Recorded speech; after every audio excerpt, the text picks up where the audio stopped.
नमस्कार सर्वांना, स्वागत आहे पुन्हा एकदा आपल्या कोमल्स रेसिपी या चॅनलवर सर्वांचं. आज आपण बनवणार आहोत चमचमीत अशी गवारीची भाजी, जी आपण टिफिनला देऊ शकतो किंवा आणि भाकरी किंवा चपाती त्याच्याबरोबर दोन्हीबरोबर सुद्धा खाऊ शकतो. इथं आपण गवारी घेतली जेमतेम 4 ते 5 माणसांना पुरेल एवढी. इथं आपण गवारी निवडून घेतली आहे मिडियम आकारामध्ये आणि त्याला असं थोडंसं हलकंसं आपण कढईवर भाजून घ्यायचं आहे. जास्त डाग पण पडून द्यायचे नाही आहेत. हे बघा अशा प्रकारे थोडंसं त्याला नरम करून घ्यायचं आहे.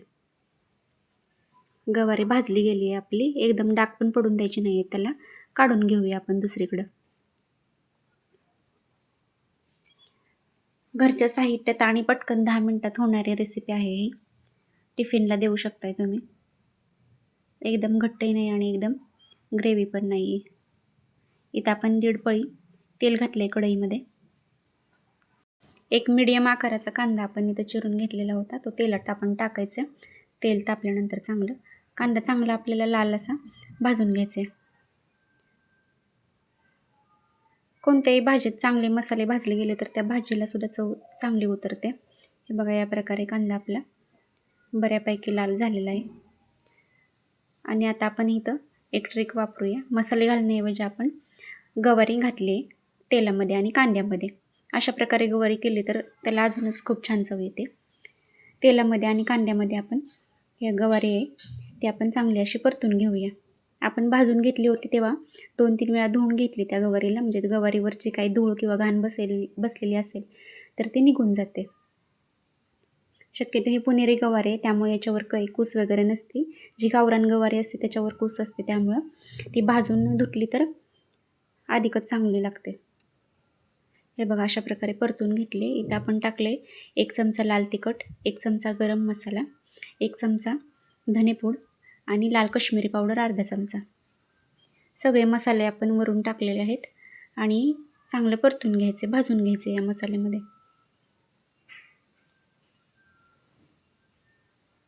कलर पण बघा कसं छान आले. आणि जवळजवळ इथं मी 1.5 ग्लास पाणी ओतले त्याच्यामध्ये. इथं आपल्याला जास्त ग्रेव्ही पण नाही करायची आणि जास्त फडफडीत पण करायची नाही आहे. चवीपुरतं मीठ टाकूया आणि 10 मिनिटासाठी आपण त्याला झाकण ठेवून शिजू देऊया.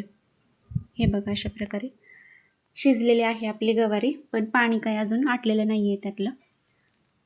शेंगदाण्याचं कूट घालूया भाजीला थिकनेस येण्यासाठी आणि हलवून घेऊन परत आपण एक 5 ते 7 मिनिटासाठी झाकून ठेवूया, जेणेकरून या गवारातील पूर्ण पाणी ते आटलं जाईल. ज्यांना कोणाला पातळ आवडत असेल ही भाजी तर पाणी ठेवू शकता, पण आता ही टिफिनला द्यायची होती मला, त्यामुळे मग त्याच्यातलं सगळं पाणी मी आटून दिले आणि तयारी झाली आहे. बघा हे बघा अशा प्रकारे छान शिजली गेली आणि छान कलर पण आलाय त्याला. अशाच नवनवीन रेसिपींसाठी आपल्या चॅनेलला जास्तीत जास्त सबस्क्राईब करा. भेटूया अजून एका नवीन व्हिडिओमध्ये. तोपर्यंत धन्यवाद.